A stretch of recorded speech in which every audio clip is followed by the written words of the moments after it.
Well, in today's video, we are going to be taking another long look here into the upcoming pattern. I know you guys love this so much, and we talked about doing it more often, and here we are doing it again about a week later.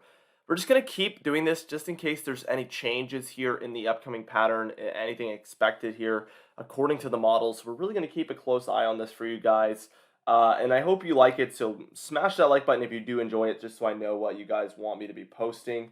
I do really listen to you guys, and most importantly, I really just want to make the content you guys want to see. That's what it's all about. I enjoy making any weather content, so as long as you guys are enjoying it, that's what I want to be doing. So let's dive into it. This is our first 5-day period that we're taking a look at here, and as you can see, there's some cold horseshoeing around the nation here. So for both coasts, we have some colder air expected. A little bit of the southeast here, though, we do expect a little bit of some warmer than normal conditions. This is that southeast ridge we were talking about with some above normal temperatures, and also across the north central United States. And it's a pretty wide swath of the north central United States, I would say. There's also some warmer than normal conditions expected within there. Now, as we get towards, we'll just take a look at the 30th through the 5th approximately. Let's take a look at it.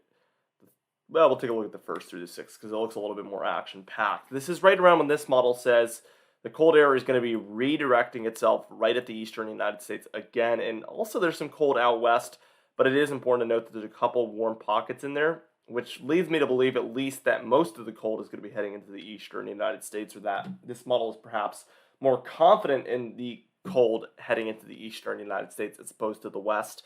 As we know, usually whatever happens in the west, the opposite is happening in the east. This model is kind of showing that that's not going to be the case during this time frame. Whether that's correct or incorrect, we'll have to wait and see. Now, the 5th through the 10th of December looks about like this. We see more warm air spreading across the western United States. This is indicating possibly a positive PNA trying to develop itself, which has kind of failed to happen over the last few weeks, at least since we've approached the winter time. We can see that for the eastern United States, it is still directing this extremely cold air into the eastern United States, and by the time we're reaching into mid-December, this would probably start to show some snow chances with it as well, so this would start to become a lot more impactful in many different ways, as opposed to how it's been over the fall. It's obvious, I think that should be obvious. Now, 10th through the 15th of December, we do see a little bit of warmer air able to spread its way through the central United States here, but we do see some cold, possibly indicating a negative PNA out there in the west, and then still some cold here for the east, but it's pretty balanced, I would say here. Now, the 15th through the 20th of December, we see more cold air, especially the further north you go here in the eastern United States. These areas in particular look to have a pretty substantial amount of cold in there. The west is still very neutral, where there's some warm in some spots, some cold in some spots, and it makes it pretty confusing to try to figure out exactly what's happening here. Let's just move towards the 20th through the 25th, and this is certainly some good news for some folks that like a cold and snowy Christmas. The cold really looks to establish itself during this time frame. Now, take everything with a grain of salt. This is a long-range video, and that means that probably the chances of this being absolutely correct are much lower than our typical, 10-day videos, obviously. So we are going to take it with a grain of salt, but oftentimes this model does have a good handle, and it has a pretty good idea of what to possibly expect, but we do take everything with a grain of salt. So we're not betting all of our money on this happening, obviously, but it is a pretty fair bet to assume this could take place. We do see that there is some pretty dramatically cold air showing up here, and this is probably the coldest frame that I've showed you guys so far, would be right around that Christmas time. I would absolutely love this, and I'm sure there's plenty of you just like me that would love a cold and snowy Christmas. We see a bit of a positive PNA perhaps, but it looks negative up here and down here, so it's hard to say. Pretty mixed or neutral PNA is what I would say is what we're experiencing right about there. Let's just move the 25th through the 30th of December, and it looks like this southeast ridge starts to try to really warm things up during this time frame. There is still some cold around for the mid-Atlantic and northeast here, and then the west is looking certainly still cold, so I'd say probably mostly a negative PNA showing up by this point.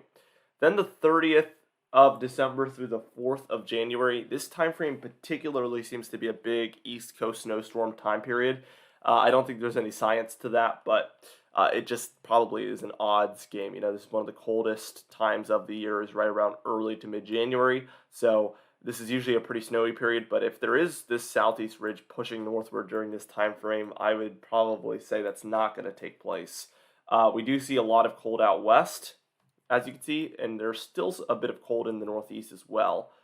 And then finally, here's the very end of the model run, but by the time we're taking a look at the 2nd through the 7th of January here, it looks like a lot of cold is able to kind of reintroduce itself here into this area, and it probably would keep getting colder if we push towards the 10th. So certainly the cold looks to be returning by that time frame, and there's still a lot of cold out west. So a lot of cold for many different folks. There's a fair share of it for pretty much everybody. And this is all compared to normal, right? I know I'm going to get some comments like, oh, of course it's going to be cold in the winter, but that's why it's compared to normal. If it's below normal temperatures, that means it's even colder than what is normal. People are trying to say that it is normal for this to be happening, but obviously this completely means the opposite of that. I hope that makes sense. This means that it will not be normal cold. This will be more than normal cold. Let's just take a look here at the monthly real quickly, and as you can see, for November, the rest of November, cold out west, definitely a negative PNA, looks pretty healthy as well, and some warm temperatures up here in the north central and the southeast, although we talked about that just a second ago. Still cold around for the mid-Atlantic and northeast though. As we continue on towards December, it does appear like a positive PNA could try to take hold here, as mostly warm temperatures look to be around.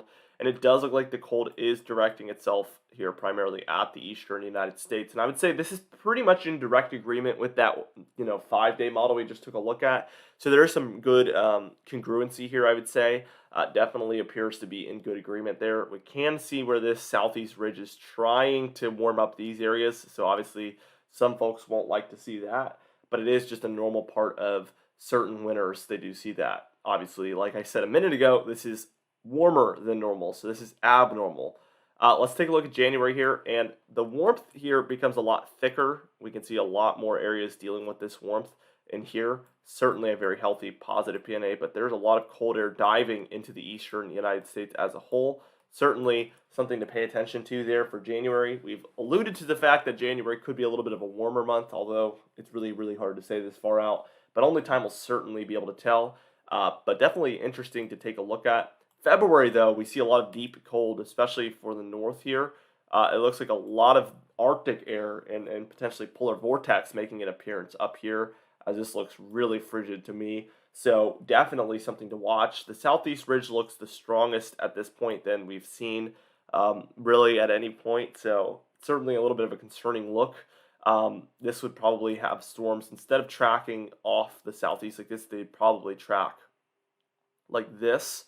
And this would be really good news for these areas to see snowfall, but really, really, really bad news for these areas to see snowfall, which I know a lot of people in the mid-Atlantic and the southeast really want to see snowfall. Sorry. They want to see snowfall, so definitely a little bit of bad news there for some folks, probably some good news for other folks. It just depends on who you are, obviously. Now, precipitation, there is some good news here, because as we move towards December here, we can see that the south, or the entire eastern United States, looks to be potentially in above normal precipitation, probably indicating that nor'easters are going to be a lot more possible, or a lot more likely, at least this upcoming December as opposed to a normal December.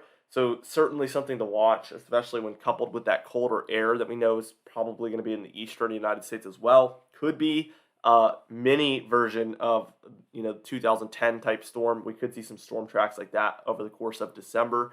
The reason I mentioned that one is because that one was also in December. Obviously, I don't expect a storm of that magnitude to happen. Anything is possible, but we can't really expect something that abnormal to occur. But certainly some big nor'easters will be possible, and some of those could mean snowfall for actually the East Coast, which would be cool, because we know February is not going to be quite as favorable. So if you want that to happen, you better hope it happens in December. I'll just say that.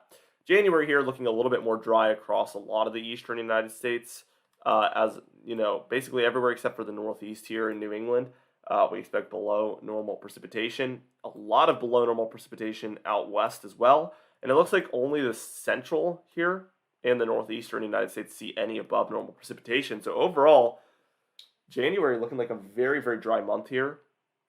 And then February here, we do see that there is above normal precipitation in these areas. But remember, it doesn't look like it's tracking this way. It looks like it's moving around the warmth like I just mentioned. It looks like it's tracking like this to me, which would mean basically that these areas would not see snowfall with these tracks.